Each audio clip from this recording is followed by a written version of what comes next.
أعوذ بالله من الشيطان الرجيم بسم الله الرحمن الرحيم الحمد لله والصلاة والسلام على رسول الله أما بعد Assalamu alaikum ve rahmetullahi ve berekatuhu. Dünyanın her qaysi yerlerdeki barlıq aziz qardaşlar.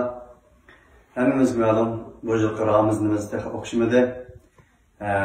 Her halda oxşamagan bolsun, elhamdülillah, Allah'a şükürler bolsun. Biz bu Ramazan'ın öyde ayeti bazılarımız bilen xatircem bir şekilde tutup Ramazan'ın en ahir günlerine kep qalatımız. İnşallah Allah'ın rahmeti bilen aldığımız kilovattan yekşemli günün Ruz ayet namazını okuyunuz dep tayyorlab turyapmiz. Şuna Kanada turayotgan barliq qarindoshlarımizga bu namaz to'g'risida ta'lim berishni xohlash maqsadida 5 minutlik bu videoni chekib tarqatishni xohladik. Shundoqla Amerikada nerede qarindoshlarimiz foydalanishi tekshirib olmaydi. Aziz qarindoshlar, Ramazonning ro'za bayrami hammamizga ma'lum. Ro'zada 2 rakat namoz bor.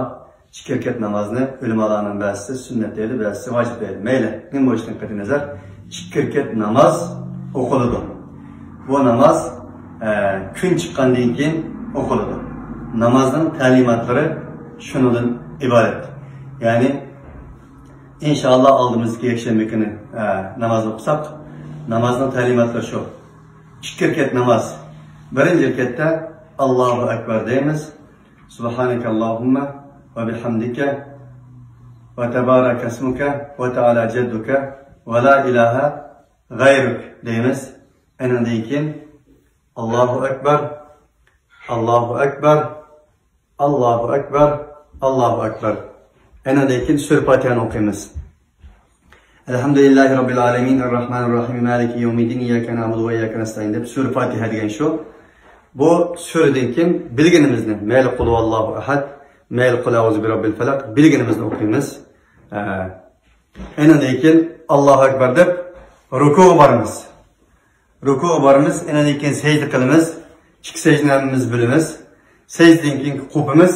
Ondan keyin ikinci rakat oldu hozir. İkinci rakatda sura Fatihani o'qiymiz yana. Elhamdülillahi Rabbil alemin, Errahmanirrahim, Maliki yevmiddin deb o'qiymiz.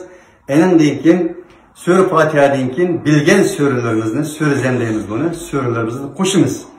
Qo'shgandan keyin ruku qiladigan bo'ladi. Ruku qilmasdan burun Allohu akbar, Allohu akbar, Allohu akbar, Allohu akbar. 4-chi tekbirda rukuga boramiz. Ondan keyin ruku sajdalarimizni qilib, tashahhudda o'tiramiz. At-tahiyyatu lillah va salatu va tayyibat deymiz. Ondan keyin Allohumma salli ala barik alani o'qib, ondan keyin salom beramiz.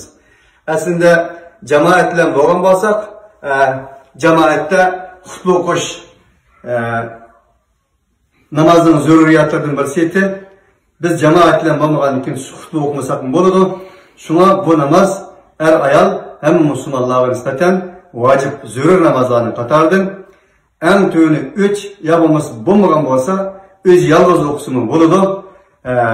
Bo'lganda uydagi bolalarimiz bilan, ayollarimiz bilan yalnız bir şekilde müşbitide roza ayet namazını, roza bayram namazını bu şekilde tamamlasak buludu. Hemen Allah'a emanet. Hazırdan başlap barlık Kanada'nın her qaysi şehirlerdeki kardeşlerimizin roza ayeti mübarek olsun. Dünyadaki barlık şu videonu görüyorken aziz Müslüman kardeşlerimizin, milletimizin, halkımızın, muhacir dostlarımızdan, kardeşlerimizden roza ayeti mübarek olsun.